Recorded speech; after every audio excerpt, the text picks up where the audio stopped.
안녕하세요. 더 나누는 교회 이미철 목사입니다. 복음이란 무엇인가라는 주제를 가지고 더 나누는 교회 열매들과 함께 공부하는 시간인데요. 오늘은 죄인인 사람에 대해서 함께 나누도록 하겠습니다. 먼저 로마서 3장 23절 말씀을 보니까요. 모든 사람이 죄를 범하였고 하나님의 영광에 이르지 못하였다라고 말씀하고 있습니다. 여기서 우리는 분명한 사실 두 가지를 발견할 수 있게 되죠. 먼저는 모든 사람은 다 죄인이고 그 모든 사람들이 다 하나님의 영광에 이르지 못했다는 사실입니다. 그런데 여기서 증거하고 있는 모든 사람은 어느 정도의 사람들을 뜻하는 것일까요? 지구가 존재한 이후로 이 땅에 살았던, 그리고 지금 살고 있고 앞으로 살게 될 그 모든 인류들을 다 포함하는 단어가 바로 모든 사람이라는 단어입니다. 이 땅에 살았던 모든 사람들, 존재하고 있고 또 존재할 모든 사람들은 다 죄인이라고 성경은 분명하게 말씀하고 있는 것이죠. 그렇다면 그 모든 사람들이 다 죄인이라는 분명한 증거가 있을까요? 로마서 6장 23절 말씀을 보니까요. 죄의 결과는 사망이라고 말씀하고 있습니다. 다시 말해 죄가 있는 모든 것들은 다 죽는다라는 것이죠. 우리가 분명하게 알 수 있는 것 한 가지는 이 땅에 존재했던 모든 사람들, 사람이라고 불리는 모든 존재들은 결국은 다 죽게 된다는 것입니다. 이제까지 죽지 않았던 사람은 없었고요. 앞으로도 죽지 않을 수 있는 사람은 존재하지 않을 것입니다. 죽음을 피할 수 없다는 것은 곧 모든 사람이 죄를 범했다는 증거이고요. 죄로 인한 결과가 바로 죽음이기 때문에 성경은 모든 사람이 다 죄인이라고 선포하고 있는 것입니다. 그런데 죄인인 모든 사람들이 하나님의 영광에 이르지 못했다고 로마서는 말씀하고 있습니다. 하나님의 영광에 이르지 못했다는 것은요. 하나님의 임재의 영광을 사람이 감당하지 못한 것이라고 칼빈은 해석하고 있는데요. 하나님과 함께함을 감당하지 못해서 그분을 인정하지 않고 거부하는 것이다 라고 우리는 이해할 수 있겠습니다. 요약하자면 모든 사람은 죄가 있고요. 그 죄로 인해 하나님과 함께함을 싫어하게 됨으로써 결국 하나님을 인정하지 않고 거부하게 되었다라는 뜻입니다. 여기서 알 수 있는 한 가지 진리는요. 죄라는 것은 비인격적이고 비도덕적인 행위를 뜻하기도 하지만 우리의 창조주 되시는 하나님과의 관계를 단절하는 것이며 더 나아가 하나님의 존재 자체를 부인하고 거부하는 것이라고 말할 수 있다는 것입니다. 이를 좀 더 쉽게 이해하기 위해서는요. 성경에서 말씀하는 죄의 뜻이 무엇인지 알 필요가 있겠는데요. 성경에서 말씀하는 죄라는 것은요. 히브리어로 하차하라고 있는데 그 뜻은 표적을 빗나간다라는 뜻입니다. 표적이 무엇일까요? 하나님의 의도와 계획을 말씀하는 것입니다.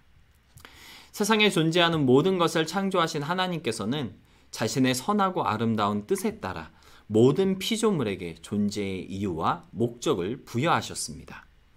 하나님의 그 창조의 섭리에서 빗나가는 것, 그것이 바로 죄라는 것이죠. 사람을 창조하신 하나님께서는요, 사람에게도 존재의 목적과 의무를 부여하셨습니다. 비인격적이고 비도덕적인 것들이 왜 죄일까요? 그러한 것들이 죄인 이유는 어떤 기준이 있기 때문인데요. 그 기준이 무엇일까요? 바로 하나님께서 인간에게 부여하신 존재의 목적과 의무라는 것입니다. 하나님께서 부여하신 그 사명을 사람은 의도적으로 거부하고 거절함으로써 하나님과 사람의 관계가 망가지게 된 것이고 그것이 죄라고 성경은 알려주고 있는 것이죠. 그러면 누가 하나님께서 사람에게 부여하신 그 존재의 목적과 의무를 거부하고 하나님의 명령에 반역하였을까요? 앞서 읽은 로마서 3장 23절에서도 알 수 있듯이 모든 사람이 그러하였다고 성경은 증거하고 있습니다. 사실 이 모든 반역의 시작은 창세기 3장의 증거처럼 아담과 하와에서부터 시작되었습니다. 로마서 5장 12절 말씀을 보니까요. 그러므로 한 사람으로 말미암아 죄가 세상에 들어왔고 죄로 말미암아 사망이 들어왔다고 말씀하고 있습니다. 첫사람 아담과 하와의 반역을 우리는 원죄라고 부르는데요. 이 원죄로 인해 모든 사람이 죄 아래 놓이게 되었고 죽음에 이르게 된 것이고요. 원죄의 영향력 안에서 우리 자신들도 그와 같은 반역을 일삼고 있는 것입니다. 모든 인류의 시조인 아담과 하와가 죄를 지었고요. 그 이후에 태어난 모든 사람들이 그 죄의 영향력 아래 놓이게 되어짐으로써 이제는 우리 자신이 하나님의 말씀에 순종하지 않고 우리 자신이 하나님의 명령을 무시하고 있으며 그래서 우리 모두가 다 하나님께 죄를 지은 장본인이라고 그렇게 말할 수 있다는 것입니다.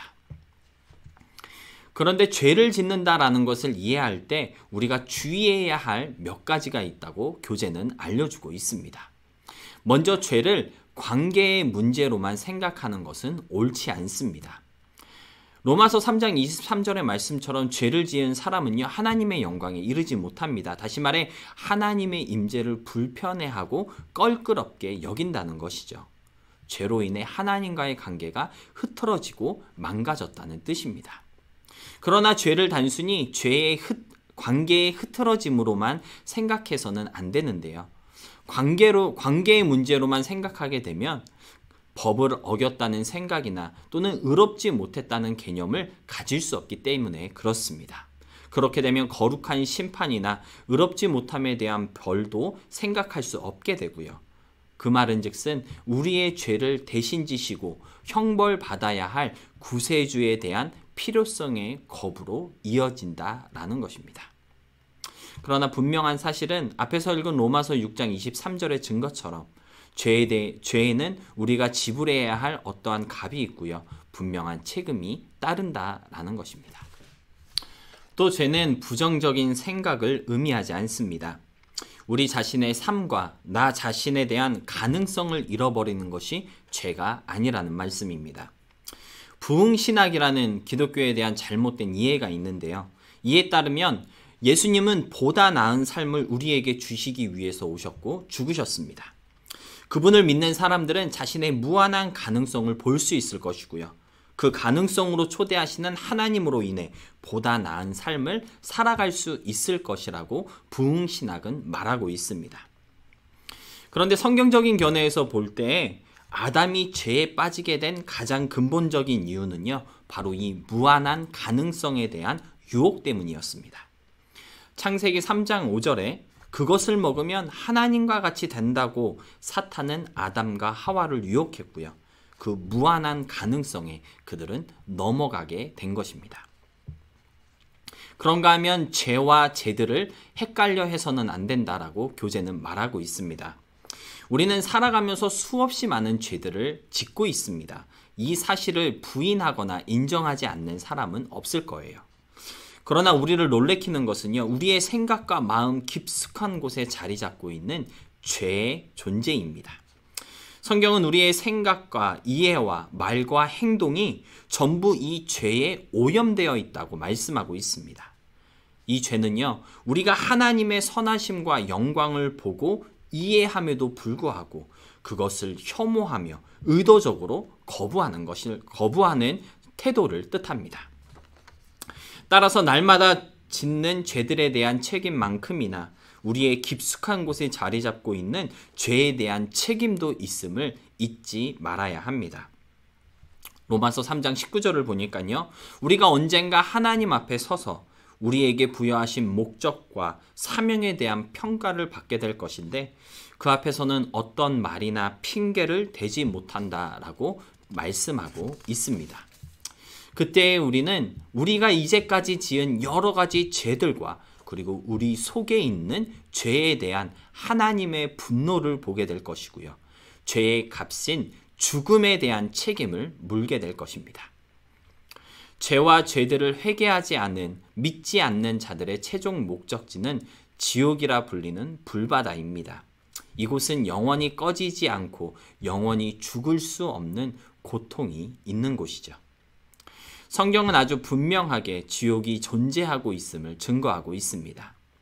어떤 사람들은 지옥은 사람에게 벌을 주기 위해 준비해 놓은 곳이 아니다라고 주장하고 있지만 예수님께서는 직접 사람이 받게 될 지옥의 형벌에 대해 말씀하셨습니다. 마가복음 9장 47절로 48절의 말씀입니다. 만일 내 눈이 너를 범죄하게 하거든 빼버리라. 한눈으로 하나님의 나라에 들어가는 것이 두 눈을 가지고 지옥에 던져지는 것보다 나으니라. 거기에서는 구더기도 죽지 않고 불도 꺼지지 아니하느니라. 이와 같은 형벌에 대한 이야기는요, 그리스도인들이 지어낸 이야기가 아닙니다. 우리는 심지어 우리가 사랑하는 몇몇 사람들도 그곳에서 영원히 고통받게 될 것이라는 것을 알면서도 성경이 말씀하고 있는 그곳이 실제로 존재하고 있음을 믿고 있을 뿐입니다. 기억해야 할 것은 우리 모두는 다 의롭지 못하다는 것입니다. 모든 사람은 다 죄인이라는 것이죠. 하나님 앞에 죄 없다 하심을 받을 수 있는 사람은 한 사람도 존재하지 않습니다. 그렇기 때문에 그날의 모든 입술들이 침묵할 것이고요. 핑계의 말들이 닫힐 것이며 온 세상이 하나님 앞에서 심판을 받게 된다는 것을 잊지 말아야 하겠습니다. 사실 이거는 기쁜 소식도 아니고 복된 소식도 아닙니다. 하지만 우리는 다 죄인이고 하나님께서 물으실 죄에 대한 책임에서 자유롭지 못하다는 이 나쁜 소식을 듣고 인정해야지만 복음을 복음으로 들을 수 있습니다. 예수님은 마가복음 2장 17절에서 건강한 자에게는 의원이 쓸데없고 병든 자에게라야 쓸데있다. 내가 의인을 부르러 온 것이 아니고 죄인을 부르러 왔다라고 말씀하셨습니다. 나의 죄인됨을 알고 인정하는 사람, 그 사실을 사실로 받아들이고 인생의 나쁜 소식을 직면할 때 복음을 복음으로 들을 수 있고요.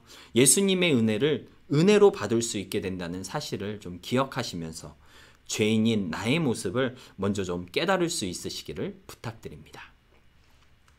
오늘은 죄인인 사람에 대해서 함께 나누어 보았습니다. 다음 시간에는 구원자이신 예수 그리스도에 대해 함께 나누도록 하겠습니다.